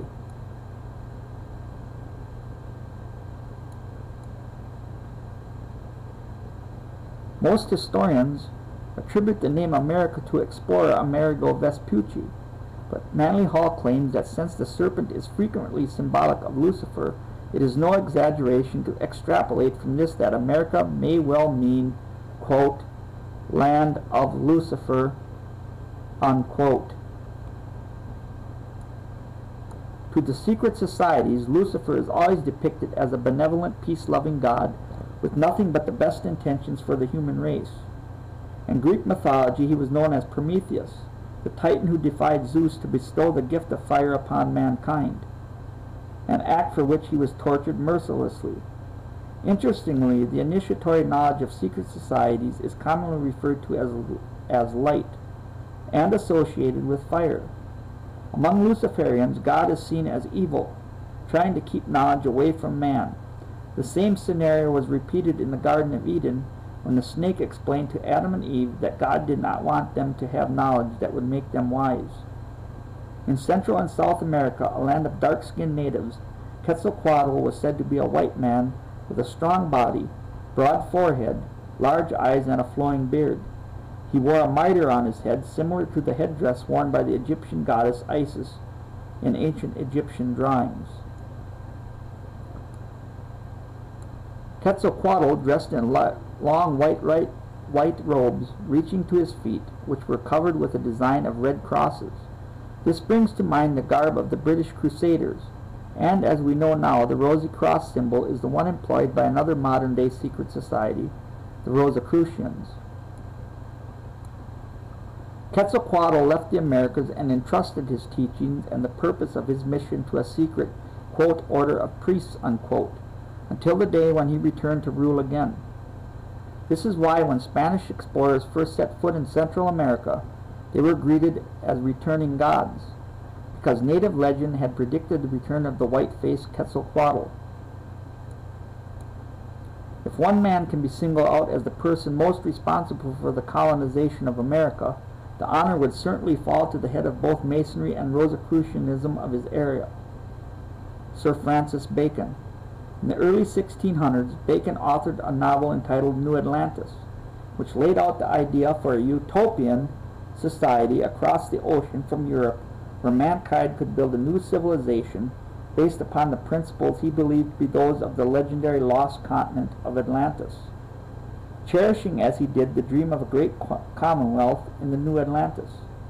Marie Bauer Hall claimed in collections of emblems ancient and modern that truly the sixth great empire of the Western world had its inception with the advent of Sir Francis Bacon, the true father of democracy, the actual and true founder of America, and wise guardian and protector of its history during the last 300 years. Born only 69 years after Columbus, quote, discovered, unquote, America, Bacon's parentage is very controversial.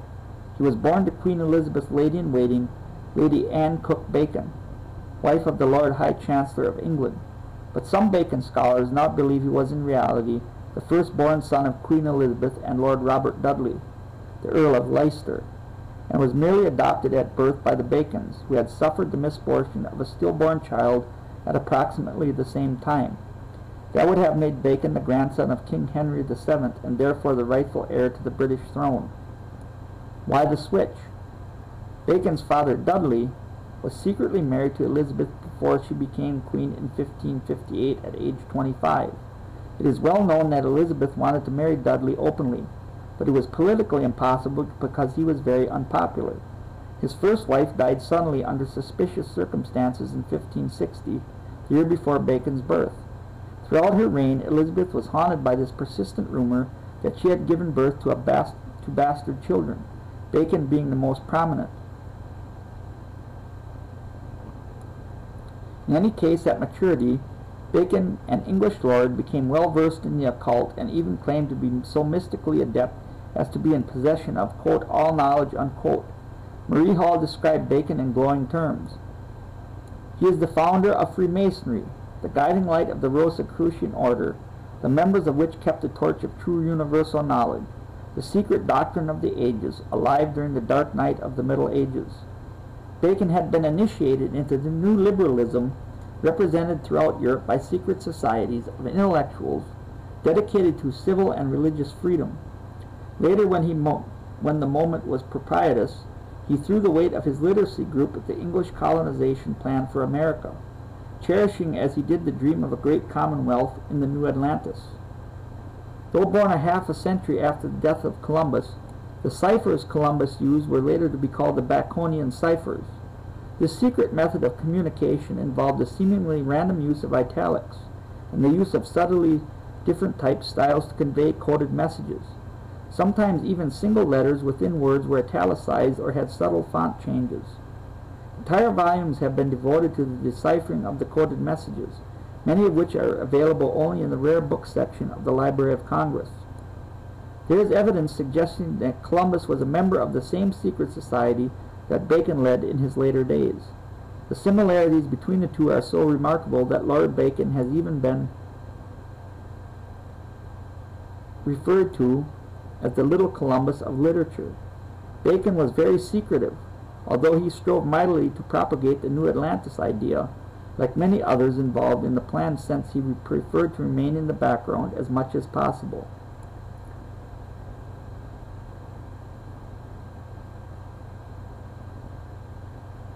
The leaders of the Great Plan have always been strictly cautioned against trying to bring their plan to fulfillment too quickly. The Great Plan reached the Western Hemisphere through a series of incidents. Many early explorers and colonizers are known to have been associated with secret societies. Some of the colonizers were probably unaware of the parts they were playing and the settlements which they found to remain for generations without the strength or security to advance ideological programs. The work then, as always, was in the hands and keeping of a few initiated leaders. They were responsible for the results, and they built slowly and wisely, thinking not of their own days or of their reputation, but of the future in which the Great Plan would be fulfilled. Bacon's novel, New Atlantis, was published a year after his death in 1627 by his trusted secretary, William Raleigh. Hall described some of the hidden Masonic meetings contained in the New Atlantis. On the title page is a curious design. It shows the figure of an ancient creature represented time, drawing a female figure from a dark cavern. The meaning is obvious. Through time, the hidden truth shall be revealed. This figure is one of the most famous of the seals or symbols of the Order of the Quest.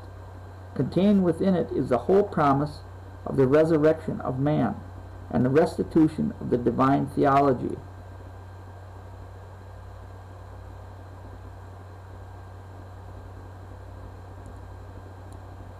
Baconian scholar and Masonic enthusiast Marie Bauer Hall believes that the Great Plan has been perpetuated by an international group of only the highest initiates of the secret societies.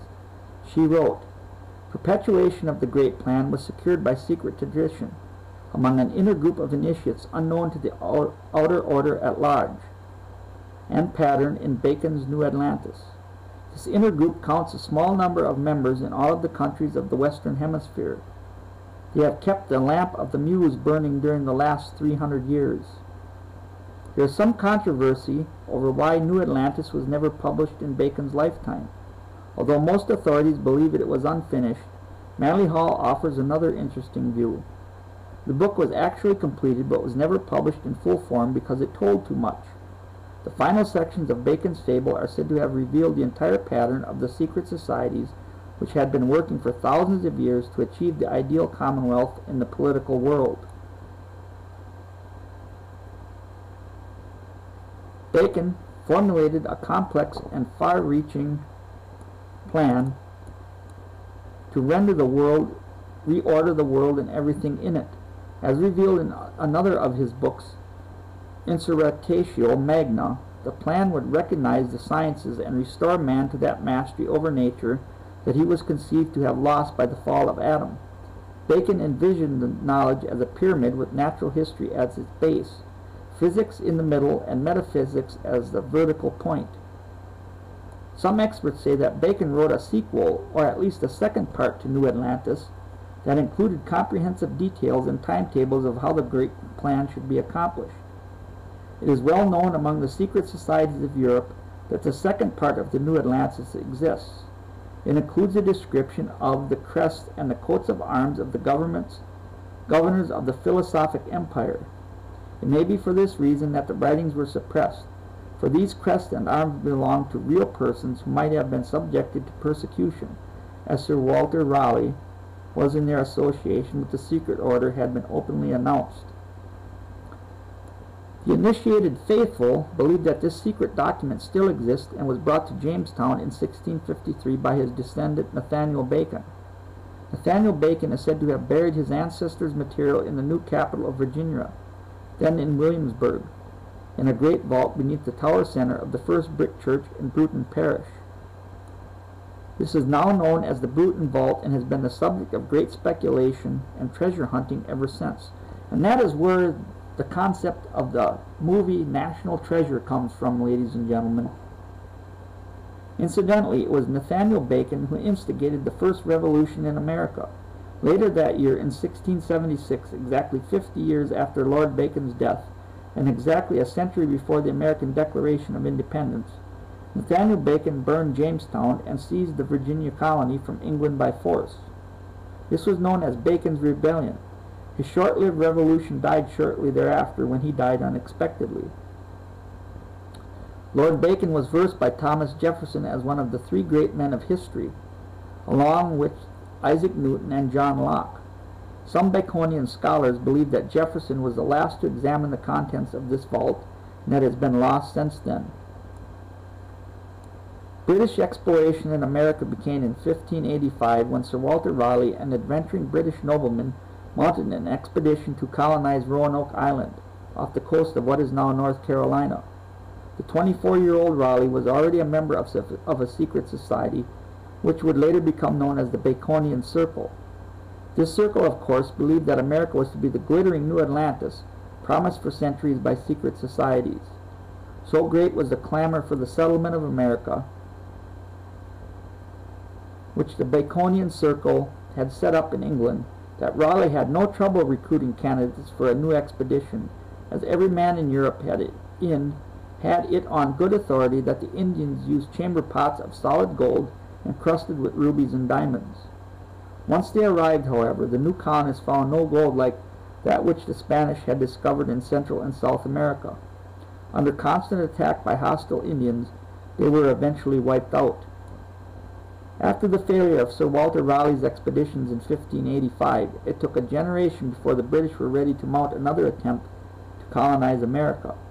This time the only way to stir interest in the new colonizing effort was to portray the expedition as a great work for God, through which the souls of countless Indian savages could be saved. The Virginia Company was duly formed, with Francis Bacon as one of its early members. In the preamble to the company's charter, King James I, who was also busy authorizing his own English translation of the Bible, justified the new expedition by stating that it had been organized for the propagating of Christian religion to such people as yet live in darkness and miserable ignorance of the true knowledge and worship of God, and may in time bring the infidels and savages living in these parts to human civility and to a settled and quiet government. It is interesting to note, however, that of the first party of 144 men, only one minister, Reverend Robert Hunt, was included. The colonists landed in Jamestown on May 14, 1607. Fully half the party were English gentlemen in search of easy riches, who were totally unable to cope with the unbroken wilderness. Unfortunately, their code of conduct forbade them from doing any physical labor. Among the early arrivals were jewelers and a perfumer. Reverend Hunt tried in vain to rally the gentlemen to help with the necessary tasks of the colony and put their faith in God instead of gold. But no crops were planted that summer. In fact, it would be 20 years before the colony would plant a crop large enough to sustain itself. When food rations ran out and the gentlemen grew hungry, they went to the Indians and traded for food. Were it not for the unusual tolerance of the mighty Indian chief Powhatan, the little colony would surely have starved in the first few years. As it was, in less than 2 years, only 38 of the initial 144 men remained alive in Jamestown. Meanwhile, back home in England, the leaders of the secret societies were in an uproar. They tried to suppress letters and other accounts of what was really happening to the beleaguered Virginia colony, but the truth could not be quashed. As a result, fundraising for a rescue mission to resupply Jamestown was very difficult. When finally launched in 1609, the 9-ship fleet managed to sail into a hurricane, and its flagship ran aground on the island of Bermuda. Shakespeare's play The Tempest, which made its debut in 1611, was said to have been inspired by this incident. The theme of the famous drama was that there was a magical isle across the seas where nature brought forth such an abundance that no man would have to work, and that the concept of personal property would be dissolved. In the play, the idealistic yet honest old counselor Gonzalo muses that if he had a plantation on that juxtarian isle, he would design it among communal lines and nature would supply the rest. All things common in nature should produce, without sweat or endeavor, treason, felony. Sword, pike, knife, gun, or need of any engine would I not have, but nature should bring forth, of its own kind, all poison, all abundance, to feed my innocent people. Over the centuries, hundreds of books have been written asserting that the plays attributed to William Shakespeare were in reality written by Lord Francis Bacon, and that is the truth, ladies and gentlemen. The only proof that William Shakespeare ever wrote anything was a poorly scribbled signature on his last will and testament. The Library of Congress has an entire card catalog drawer full of hundreds of entries on the subject in its rare book section. If Bacon did write the Shakespeare material and was able to keep it secret for 4 centuries, then his importance to those who were privy to the secret in today's world would be greatly enhanced. There is no doubt that someone named William Shakespeare did exist. There is no doubt, however, that he was a commoner, and little doubt that he was illiterate. Yet the plays attributed to him show a vast knowledge of English court etiquette, numerous foreign languages, and a masterful command of the English language. Critics of the Bacon-Shakespeare connection have trouble explaining away these discrepancies. Masonic researcher Mary Bauer Hall maintains, Sir Francis Bacon is the only man of his period who could have written the plays. William Shakespeare, the Stratford man, most definitely could not have written them, because it has been proved time and time again, beyond a shadow of a doubt, that William Shakespeare could not read or write. In fact, the only evidence that William Shakespeare was literate at all consists of 5 alleged signatures appearing on his will. Mark Twain was certainly convinced that the historic William Shakespeare was not the real author of the Shakespeare material. In a 1909 booklet entitled Is Shakespeare Dead, he wrote, "Nothing that can even remotely indicates that he was ever anything more than a distinctively commonplace person, an actor of an inferior grade, a small trader in a small village that never regarded him as a person of any consequence, and had forgotten him before he was fairly cold in his grave." Why perpetuate such an elaborate hoax? Since many of the plays depicted real scandals in the British court involving Bacon's own estranged family, his authorship would have to be concealed. For example, according to both Marie Bauer Hall and Baconian scholar Elizabeth Wells Gallup, Bacon had a younger brother, Robert Devereux, the second child of the union between Lord Dudley, the Earl of Leicester, and Queen Elizabeth. Devereux was also sent for an adoption by the star-crossed couple. However, he himself later had an affair with Elizabeth, his mother, and the two may have conspired to kill Dudley. When Bacon learned the facts of his birth at about age 16, he confronted the Queen with them. In a fit of anger, she admitted her motherhood, but immediately sent Bacon to France and took action which permanently barred him from the throne. In an incredible irony, Devereux was later accused of treason for trying to raise the city of London in revolt against the Queen, his mother. For this he was tried and executed in 1601. During the trial it fell upon Lord Bacon to serve as the Queen's attorney, prosecuting and condemning his own brother Robert to death. Assuming all this is fact, Shakespeare's Hamlet takes on a stunning realism if considered as an attempt by Lord Bacon to recount the tragic story of his own family. What Bacon desperately needed was a cover.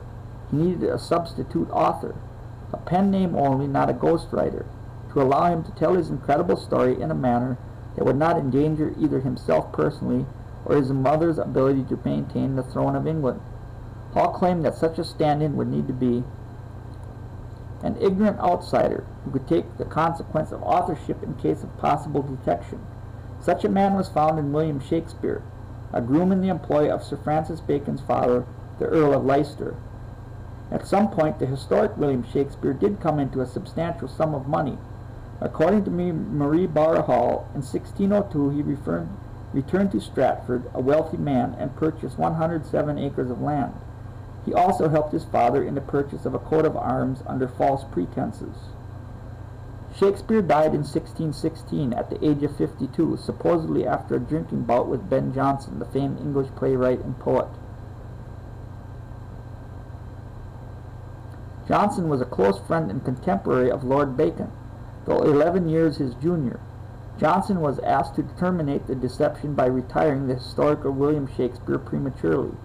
Hall stated that Johnson admitted he put arsenic in the nitwit's beer.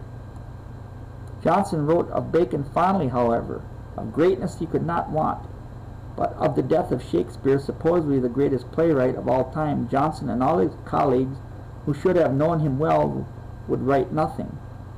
Shakespeare's death was ignored by all contemporary authors, though his plays were glorified. At his death there was not a book or a desk in his possession. There is no mention of any manuscript in his will. The first folio was printed 7 years after his death. At the time, no relations or heirs made any claims. 17 plays were not published until after his death, yet no provisions are made in his will for these plays. Though miserably, he never sought remuneration for his plays. Elizabeth Wells Gallup, a cryptologist who spent years deciphering Bacon's quoted messages in the seemingly random use of italicized words and letters in original editions of Bacon's and Shakespeare's works, came to the same conclusion. Writing in 1899, she said, "The proofs are overwhelming and irresistible that Bacon was the author of the immortal plays and poems put forth in Shakespeare's name. They came from the brain of the greatest student and writer of that age, and were not a flash of genius descended upon one of peasant birth, less noble history, and of no preparatory literary attainments." Why is Bacon's connection to Shakespeare so important? If true, then neither Lord Bacon's genius nor his influence on present-day secret societies can be underestimated. Imagine, if you will, a man so clever that he could not only author the greatest body of literature produced, but keep his authorship a secret for centuries. It is no surprise that when secret societies of today are so respectful of his plan for a new Atlantis. Manly Hall claims that a Baconian secret society was set up in America while Jamestown was still floundering. Membership soon spread into South America in the person of legendary revolutionary Simón Bolívar. Hall stated that the Bacon group was also very powerful in Germany, France, and the Netherlands.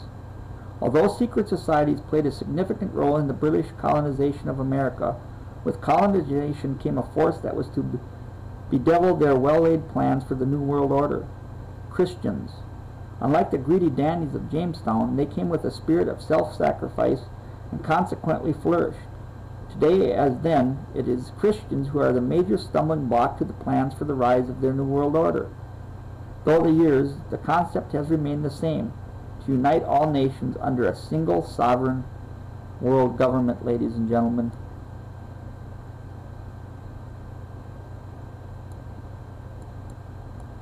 We will continue down, and we will start with Chapter 4. Although secret societies were very well organized and founded in early America, a formidable force arose to oppose them and has quietly challenged their control of the developing nation. This force was the spiritual zeal of the Christian colonists. Christianity came to America as a direct result of the first English translation of the Bible in 1381. In the early 1300s, John Wycliffe, a professor of divinity at Oxford University, realized that the major problem with the Church in England was that the Bible could only be read by the educated clergy and nobility because it was written in Latin. Although the common man was generally illiterate, Wycliffe decided that if an English translation of the Bible was available, then general literacy might be stimulated as well. As Wycliffe translated to the Latin text, he organized a group called the Order of Poor Preachers. They began distributing the new Bible throughout England to anyone who could read. For the first time, it was possible for the common man to know what the Bible actually said. Suddenly, peasants flocked to the village greens and country personages to hear preachers read aloud from the New English translation. Opponents of Wycliffe's Order of Poor Preachers call them and their followers lollards, which means idle babblers. The lollards grew quickly, not only among the country folk, but even the artisans and noblemen. The one opponent wrote, "Every second man one meets is a lollard."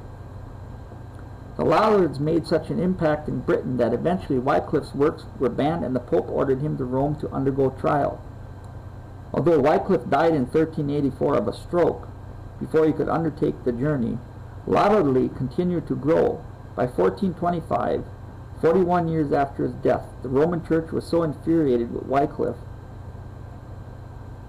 that they ordered his bones exhumed and burned together with 200 books he had written. 100 years later, scholar William Tyndale decided to translate the Bible from the original Greek versions into English instead of using the Latin Bible as Wycliffe did. The English language had undergone dramatic changes in the 150 years since the first Wycliffe translation, so a new version was in order in any case. Tyndale finished the New Testament but was prevented from publishing it in England, and so went to Germany instead, where it was printed in 1525. It wasn't until 1536 that he finished the Old Testament translation. But before he could have it printed and distributed, Tyndale was burned at the stake in Belgium as a religious heretic at the order of British monarch King Henry VIII. A year later, King Henry broke from the Catholic Church, formed the Church of England, and authorized the sale and reading of the Tyndale Bible throughout the kingdom. So in 1537, for the first time in British history, owning and reading a Bible was legal for the common man. By 1604, King James I of England decided that he needed his own translation of the Bible and authorized a committee of 50 scholars to do the job. It drew heavily, however, on the Tyndale version. The New King James Version first appeared in 1611. Once the common man had his hands on a Bible written in English, two dissenting groups arose within the Christian church. The first was dedicated to purifying the church from within. These dissenters were known as the Puritans. Although the Church of England frowned on this rather large movement, their leaders were not persecuted or martyred. The second group was considered much more dangerous. These were the Separatists, who believed that the Church of England was corrupted beyond any possibility of reform. They believed that Jesus Christ should be the head of the church, and therefore they could swear no religious allegiance to either queen or bishop. Many of these separatists eventually went to America, where they were known as the Pilgrims. As long as Elizabeth was queen, few separatists were persecuted, but when James I ascended to the throne, he chased the band out of England entirely. Led by William Bradford, the group sought sanctuary in Holland, where they toiled mercilessly at the most menial labor just to survive. After a dozen years in Leyden in 1619, the separatists decided that they would seek their religious freedom in the new land of America. They were able to gain backing for their venture from wealthy British merchants. Even though stories of a 50% death rate at the Virginia settlement of Jamestown abounded in Europe, the Pilgrims became convinced that America was the direction in which God wanted them to move. Bradford wrote about the separatists' decision to go to the New World. All great and honorable actions are accompanied with great difficulties, and must be enterprised and overcome with answerable courages. It was granted that the dangers were great but not desperate, and the difficulties were many but not invincible, and all of them through the help of God, by fortitude and patience, might either be borne or overcome. The Pilgrims elected a pastor, John Robinson, who wrote that he felt that the group was being called by God to journey to a new Jerusalem.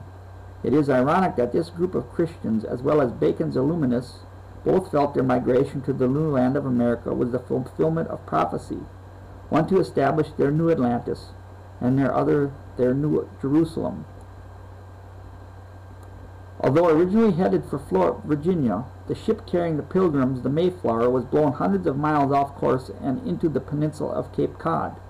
In December 1620, after tides and winds allowed them to go no further, the group felt Providence had led them to that spot. Before disembarking, Pilgrim leaders Deacon Carver, Elder Brewster, and William Bradford decided to put a new plan for a civil government based on Christian principles on paper. This became known as the Mayflower Compact. It read in part, "In the name of God, Amen. We whose names are underwritten, having undertaken for the glory of God and advancement of the Christian faith, and honor our King and country, a voyage to plant the first colony in the northern parts of Virginia."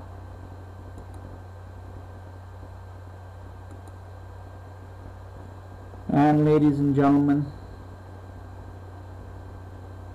so began the history of our nation.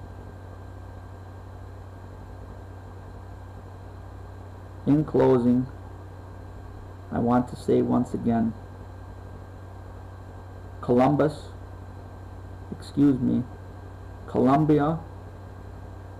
in a great enterprise, will endeavor to make the discovery of Atlantis, and the Challenger was destroyed. Good night, ladies and gentlemen, and we shall see you again.